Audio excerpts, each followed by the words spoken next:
So, good day everyone. I'm Engine Cadet Deljan C. Figueroa.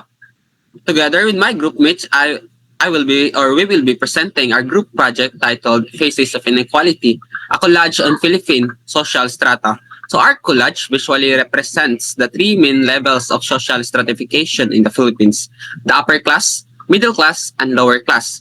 It is arranged in a triangular hierarchy. So this symbolizes how society is structured, with fewer people at the top who hold the most wealth and power, and a larger population at the base who experience poverty and struggle with basic needs.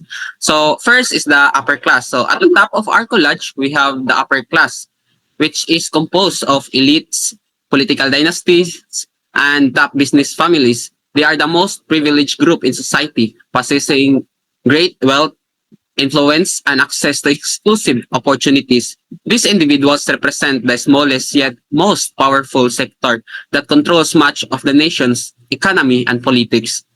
Next is the middle class. So it is located in the middle portion. So we place the middle class, which includes professionals, OFWs, or including the seafarers and small business owners. So they serve as the bridge between the rich and the poor, earning enough for basic needs and some comforts. So in the Philippines, they are generally those earning with 20,000 pesos to 120,000 pesos per month.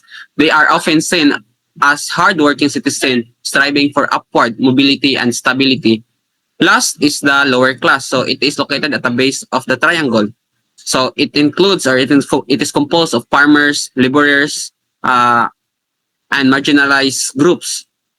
So this group earns below 20,000 pesos per month, and they often struggle to meet essential needs such as food, shelter, and education. But despite their challenges, they form the largest portion of the population and are the backbone of the country's workforce.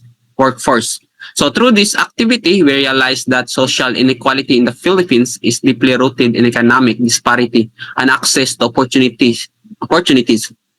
It reminds us that while each class plays a crucial role in society, achieving the true requires equality requires collective effort through education, fair labor practices, and inclusive governance. So in summary, our collage serves as a reflection of reality that the faces of inequality are not just numbers or labels, but real people who live in different social conditions. As a student, understanding this structure help us become more aware, empathetic, and motivated to promote social change. That's all. Thank you.